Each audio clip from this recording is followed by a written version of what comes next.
Welcome back to the Drive Home Reviews podcast, where I review the movies that I have just seen as I'm driving home from the theater.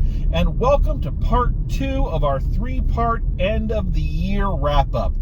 So, this is something I started all the way back in the first year of Drive Home Reviews when deciding how I wanted to do my end of the year wrap-ups.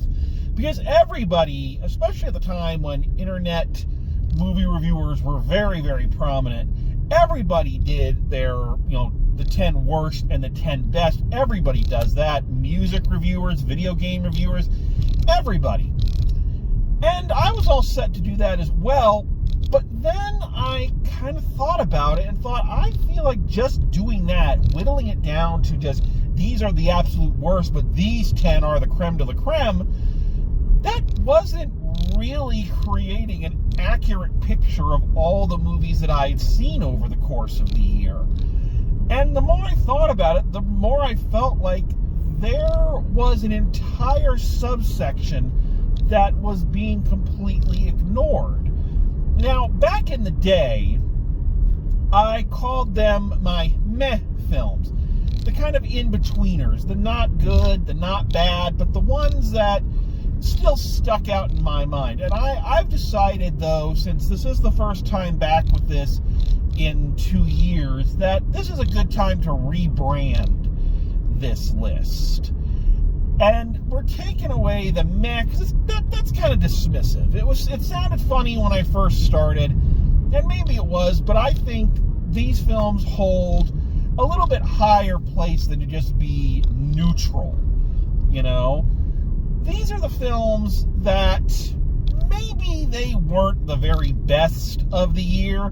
Maybe they didn't pack the wallop of some of the others or have the cultural significance or what have you. But these are still good movies, still ones that I enjoy. And if I'm being honest, and I think if most of us are being honest, those kind of middle-of-the-road pictures do tend to make up a large majority of our viewing. At least they do for me. For example, if you need me to put this in kind of a context, The Godfather, Good Will Hunting, Citizen Kane, these are all phenomenal movies. Credits to their field. The films that you hold up high and say, this is what we're aiming for. All great movies. But when I come home at the end of a long day at work, I'm not saying, you know what, I think I'm going to unwind by watching Citizen Kane. Maybe some people do, I don't. So I decided that these films deserve their own list. These are the ones that had something going for them, maybe not enough to get them all the way over the top, but were still enjoyable and had a good run, and that will find a place in my regular viewing rotation and my DVD collection. So again, I used to call these my meh films, but much like the Global Television Legends title in TNA, I'm rebranding it. So from now on, these are my top 10 gems of 2025. In other words, my good enough movies. G.E.M. Gems. So let's go ahead and see who makes the list. Gem is my name, no one else is the same. Gem is my name. Gem. Oh, Gem, you are truly outrageous. Truly, truly, truly outrageous. Number 10. The Karate Kid Legends. I am an old school fan of the Karate Kid movies. The Karate Kid, the original, is one of my all-time favorite movies. I think the 2 sequels were better than they had any right to be. I think the next Karate Kid and the attempt at a reboot with Jaden Smith were okay. They had their moments, certainly didn't live up to the original's legacy. And then came Cobra Kai, which I don't think anybody was expecting that to become the pop culture phenomenon that it ended up being.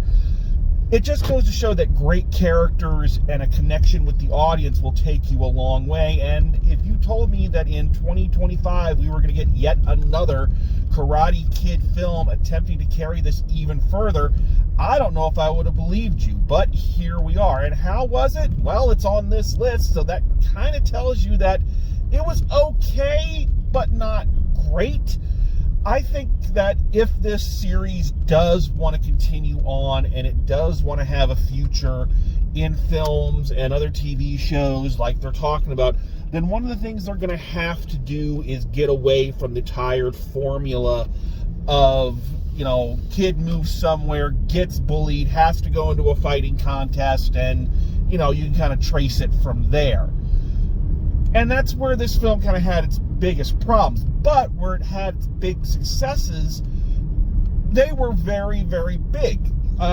Again, the entire purpose of this film really was brand management. Let's bring Jackie Chan and Ralph Macchio together so that we kind of retroactively pull the reboot movie from a few years ago into the main continuity. It introduces us to a new breed of character. It's great seeing Jackie Chan and Ralph Macchio interact on screen. Ben Wong is a genuine talent, and I think he's going to have a bright future in whatever he wants to do, because he was great in the movies that I saw him in this year. And even though it kind of got regulated to the B plot, I thought that the storyline about this young karate master teaching an older man, you know, to fight, to get back into the boxing ring, that was really fascinating, and that was a neat play on the existing mythos, and I kind of wish they had seen that through all the way. So yeah, it didn't quite hit the way I would hope, but I still had a great time watching it. I think it's a above average entry into the series, and I'm interested to see where they go from here. Number 9. I Know What You Did Last Summer. I have a feeling I'm probably going to get some shit for this one, and this is going to be a very divisive choice. I've already seen other online movie critics have already done their end of the year lists, and this one ended up on a lot of people's worst lists. And I can't say that I don't understand why. I can only speak for myself and say that I was highly entertained while watching this. I honestly believe that this is the best one of these movies. And I know people might have nostalgia goggles on for the original, but the original is not that great. And really is just hinging on a very well-known cast and a couple memorable scenes, but it never had the punch that, say, Scream did, or the staying power, hence why it only got one official sequel and a bunch of failed direct-to-DVD sequels and a failed TV spinoff. This one actually did feel like a lot of the problems with the original they addressed. They made it a little bit more comprehensible. You understood why the fisherman was killing people who were not connected with the actual crime, which is a big question mark in the first one. And I'm sorry, I gave the spoiler warning before. I figure by now you've probably seen this movie, so I'm not going to put that up. But I really loved that this movie had the balls to make one of its legacy characters the killer. And to me, a lot of people said, well, that's a betrayal of, I don't believe so. You had a character who survived trauma, extreme trauma twice, and that's gonna leave a scar. And I think his motivations for why he ended up doing things made sense within the reality he'd been forced to live. I actually really liked it. I'm not saying it's a perfect movie by any stretch of the imagination, but I had a really good time watching it, so I can't hate on it. Number 8. Primitive War. I am a sucker for really stupid movies that are just unapologetically stupid and don't seem to mind their stupidity. A few years back, I put the Hurricane Heist on my best of list, and I stand by that. And this movie really scratched that itch. You can't really complain too much about it. You can't really try to pull logical plot threads away from it. It was just a very simple premise. What if soldiers fought dinosaurs? Essentially stripping away all of the pretense and the pompousness and the overinflated sense of self-importance that every Jurassic Park sequel has ever had, and said, hey, let's just have fucking fun with this crazy premise. And they did. Yes, the time travel thing makes absolutely yet no sense. Yes, it is very clear that this is a very, very low-budget movie trying its best to look like it belongs with all the other summer blockbusters.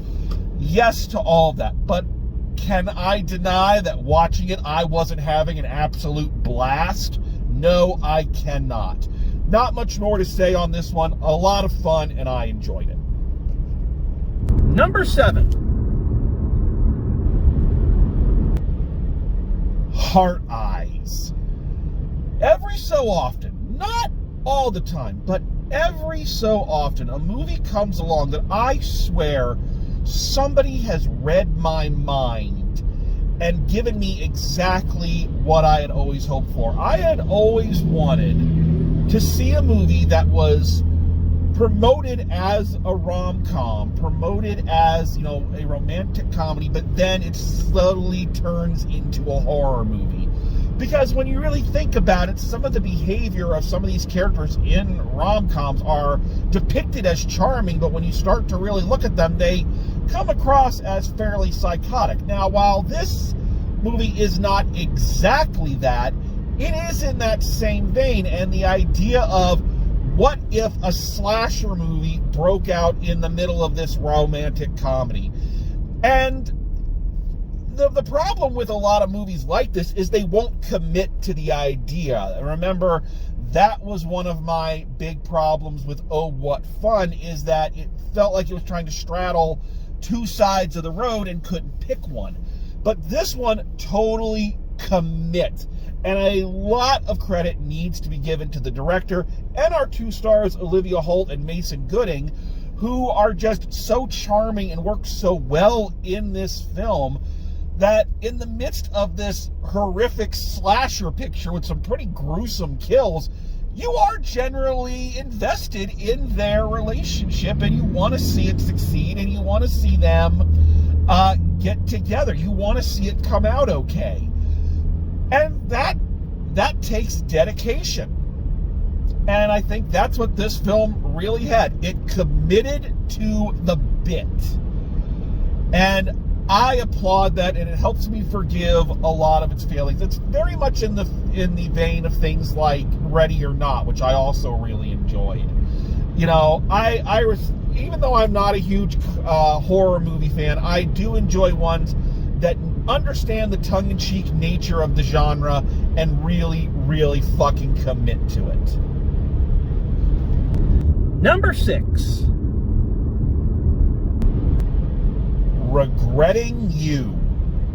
I know, I'm kind of surprised to see this one on the list myself. I watched this one because I'd heard nothing but bad things. I'd heard people going off on this one for its melodramatic plot and its bizarre plot twists and all of that. And yeah, all of that is there. But I found I really dug this movie, and the reason is, as I said in my original review, is that you can't take it at face value. You can't watch this movie as a straight up story. You have to watch it in the same vein that people watched those overly dramatic teen dramas of the early 2000s and late 90s. And as someone who wasn't completely into them, but does have a soft spot for things like The Gilmore Girls and Party of Five and Melrose Place, the melodramatic plot turns and the overacting, it was all just so charming to me. I just really got into it. And I honestly do wonder if this might have done a little better if it had been like chopped up into hour-long episodes and stretched out over the course of a WB season, or a CW season now, I guess. So yeah, I'm not going to sit here and try to tell you that this is a great film, but was it enjoyable? Did I have fun watching it? Yeah, I did. And McKenna Grace is a genuine talent, a lot like Ben Wang. I don't think I've ever seen her in anything where I thought she was bad, and she's had a pretty wide range of performances at this point in her career. And I think she's got a very bright future, and yeah, she's just one of those actors that when I see she's in something, I'm always kind of interested to see what's she gonna play this time, and she does it all very well. So yeah, can't complain too much. Number 5,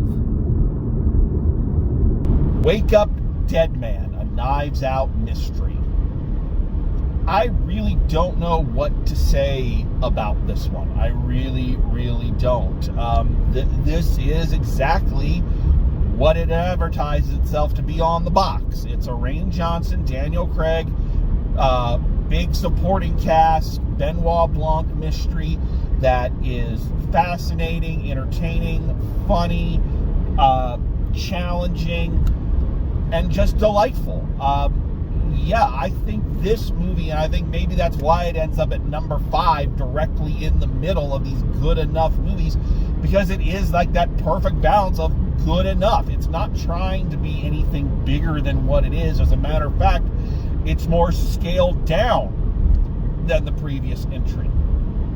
But I think this genre, or these set of films, have kind of found their niche and found their audience, and they play to it. Every now and then, this director and this actor get together with this character they really love, come up with a new situation for him, get a great cast of character actors together, and put on a fun show. I don't think they're trying to be anything bigger or badder or more explosive. The first Knives Out movie did that.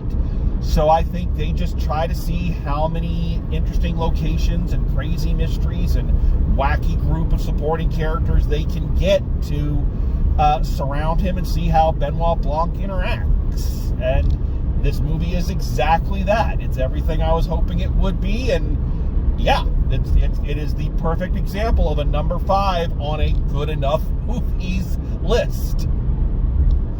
Number 4. Final Destination, Bloodlines. As I said in my review, I came late to the Final Destination craze, but I have really enjoyed the ride, which is kind of a weird turn of phrase when you consider, how rides are often the villains in these things. I'm doing this while driving, which anybody who saw Final Destination 2 knows can go very wrong. And I, like most people, have felt like the Destination movies after number 3 have been okay. They've had some interesting ideas in them, but they've kind of settled into the formulaic horror movie cliches that, we kind of start to associate with it. Which is interesting, because one of the things the original hung its hat on was that it was very free of a lot of those cliches by its very nature. But when you have a film series that stretches out for 5 movies, the ideas are going to start to get a little thin. So, Final Destination Bloodlines really is, as cliche as it sounds, it really is a breath of fresh air in both the terms of a movie and its own franchise. It does so many things different enough, but still familiar, that it feels like the perfect kind of continuation. Like I said, it's fresh enough to be its own thing, but it has enough of the recognizable elements from the past that it does feel connected. And connection is what this movie is all about. One of the problems you run into with a movie like this, especially as you start doing further and further sequels, is that the original concept is intentionally simple. Death is coming for you because you escaped. That's it. But as you start building lore, and as you start piling on more movies, the mythology has to get deeper. Because as we saw in 4 and 5, when the mythology really doesn't move forward at all, it just becomes very stagnant.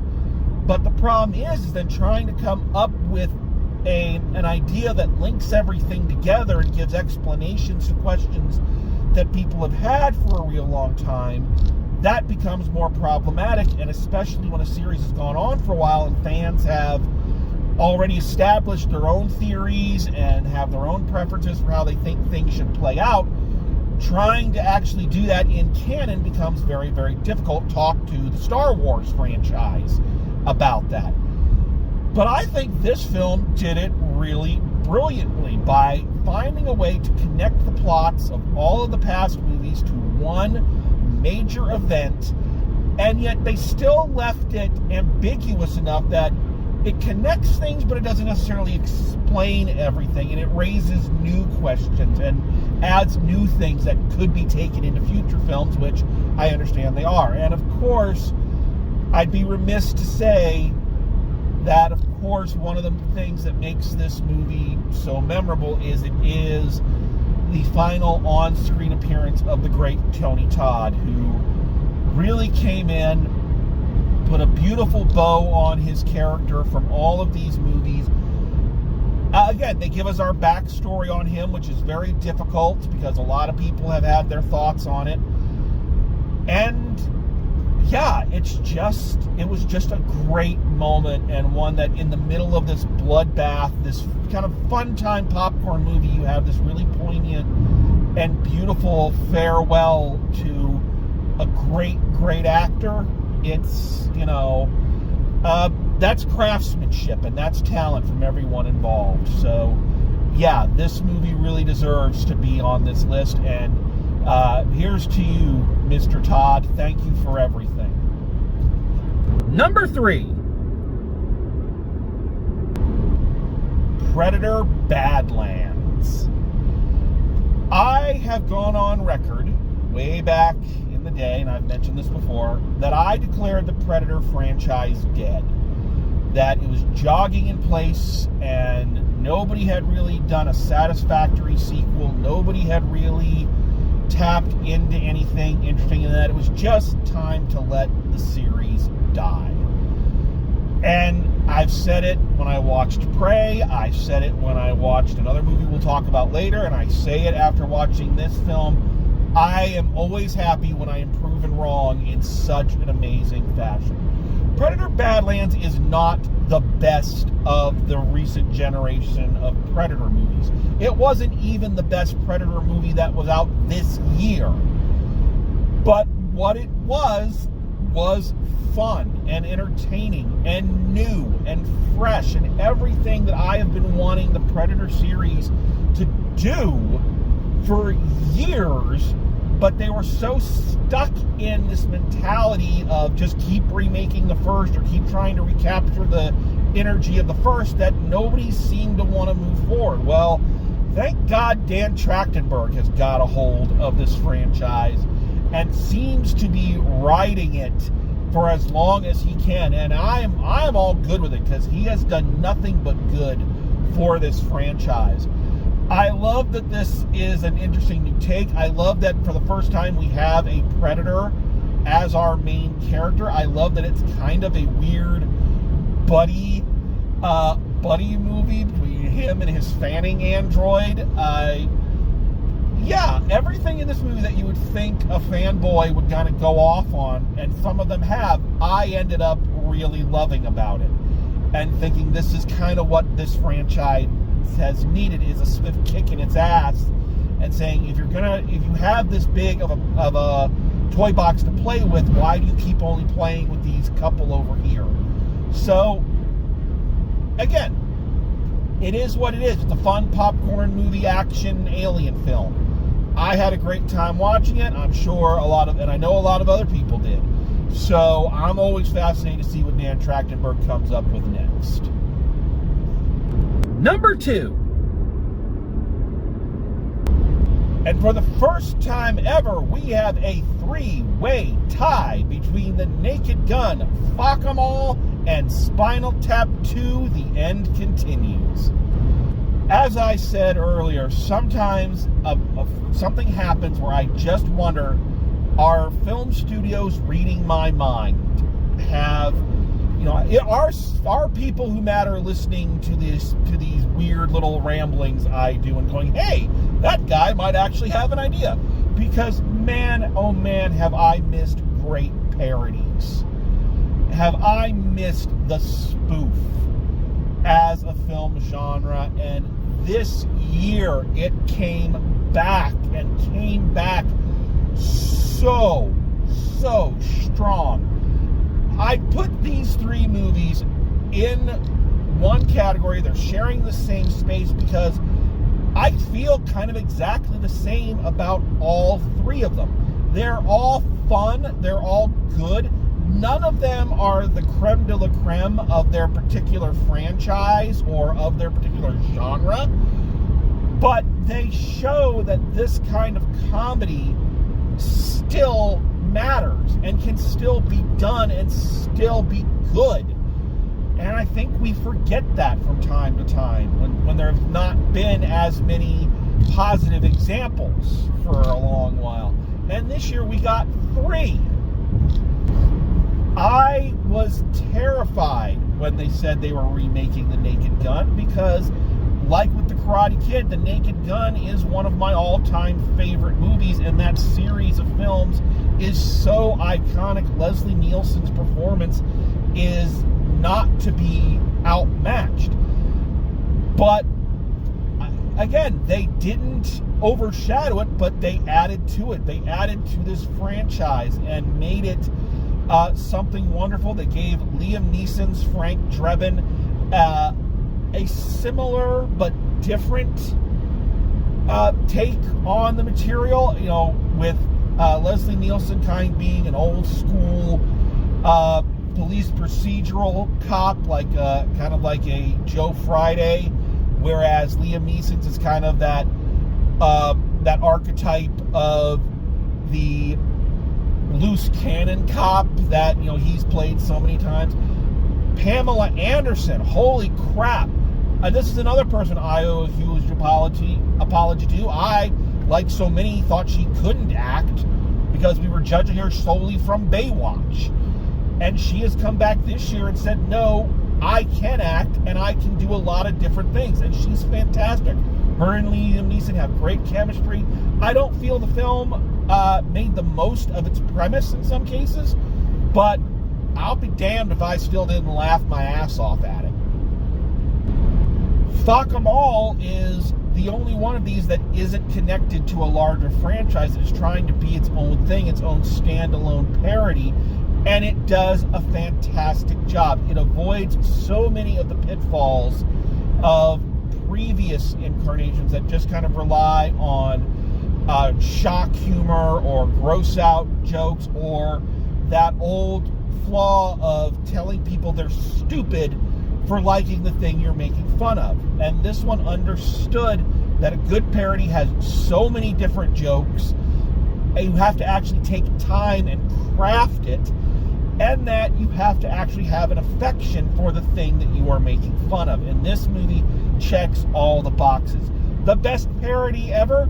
No, certainly not. It doesn't quite reach the level of The Naked Gun, Airplane, or Hot Shots, but it shows that it can be done. And I am always happy to see Tom Felton and Thomasin McKenzie on screen because they are both great actors, and I just love seeing them. So yeah, this was a delightful surprise late in the year. And of course, then we have Spinal Tap 2, The End Continues, which again, I was very, very worried when I heard that they were doing this, because the original Spinal Tap is a masterpiece. I truly believe that, and I don't throw that word around very often. It is kind of a magic that is very difficult to recapture, and true, I don't think this film really did recapture the glory of that first one, because what could, but it definitely recaptured the spirit, and it was great to be back with this cast of characters, this group of creative performers in this genre. This is not necessarily a parody as it is one of the mockumentaries, things that have become very popular on TV, but got their start in the movies. And it really captures what makes those improv films, when they're done right by people who know how, it shows just how good it can be. Maybe this will get Christopher Guest to get his company of actors together for one more outing. I would love that. Or maybe it will inspire the next generation of improv actors to get together and try something like this. I hope so. And of course, kind of like with Final Destination, unfortunately, and we didn't know this at the time, but yeah, it hits even harder when you know that this is the final film and the final on-screen appearance of the late, great Rob Reiner. And, you know, nobody really knows when our last play, our last review, our last movie, we don't know when that is going to happen. I'm not going to speak on the circumstances or anything like that, but I will say I think most people hope that their last one will be somehow significant, and I think that this one is. It's a great return, and even though we didn't know it at the time, it is kind of a full circle of coming back to this thing that kind of put him on the map as a very versatile and talented director, come back to it and deliver such a rewarding experience. Again, not as good as the original, but still plenty rewarding. I would hope that he would be proud of that as the cap off to his career, because I think it's a great kind of after the fact thesis statement. I really do. So thank you, Rob Reiner. Thank you for everything that you gave us. And if you look at your filmography, you gave us an awful lot. So thank you so much. And the number one gem of 2025 is, we have another tie between the Thunderbolts and Captain America: Brave New World. You know something I'm really getting sick of, and I've mentioned this multiple times, and I'll continue to mention it. I'm really getting sick of the doom and gloom naysayers online, the trolls. They're just looking for clickbait, that are, you know, predicting the end of the MCU. The quality is gone. They're not as good. Yada, yada, yada. I have held fast, and I have not been proven wrong, in my opinion, that the MCU is just as strong, and the movies are just as good, the products are just as enjoyable as they have always been. And this year, we got 3 amazing outings from the MCU. MCU movies have been the proud headliners of this particular list since its inception, because that is what a lot of them are. They're good enough movies. They're good. Some of them transcend into greatness, but a lot of them just occupy that this is a really good, really fun, better than it had any right to be film. And that's what makes up that pantheon of movies. That's why they've sustained for so long, and that's why they continue to be of such high quality. And I don't care what anybody says, they are of high quality. Sam Wilson's first solo outing as Captain America proved what a lot of us have already known. Anthony Mackie is a genuine talent. He is a headliner. He is a guy whose name belongs above the credits. I love that he had his own spin on Cap. It's still very much in that espionage, government conspiracy kind of storylines and genre, but this is his take on it. And I love that because he is not a superhuman, it's a much more on the ground kind of story, which sounds weird because part of his gimmick is that he flies, but I do feel like this is one of the more grounded ones, which is, again, kind of bizarre to say. I love Harrison Ford. I love the introduction of the Red Hulk. I'm not sure how I feel about the leader and his inclusion. I think it makes sense. I know a lot of people wanted more, but I don't know how much you can drain out of that character. I think they kind of did what they could, and maybe he'll be back again in another 10 years. Who knows? But I don't think this movie was bad in the slightest. Was it as good as, say, Civil War or The Winter Soldier? No, but I do think it was good enough. And then you have the Thunderbolts, which I think is an excellent example of why these Marvel movies are so good, and especially why they have been so superior over their any and all opponents in the superhero movie field for so long. Now, that might be changing after certain events this year, which we'll talk about at another time. But Marvel has always had this wonderful way of blending real world stories and morals and issues into these fantastical environments. That's what makes the comics so good. That's why the comics have lasted for so long. And this year, with the Thunderbolts, making this story seemingly about a bunch of, B and C list hangers-on and reformed villains and all this coming together, which is advertised as just another kind of, crazy group of characters unite kind of storyline.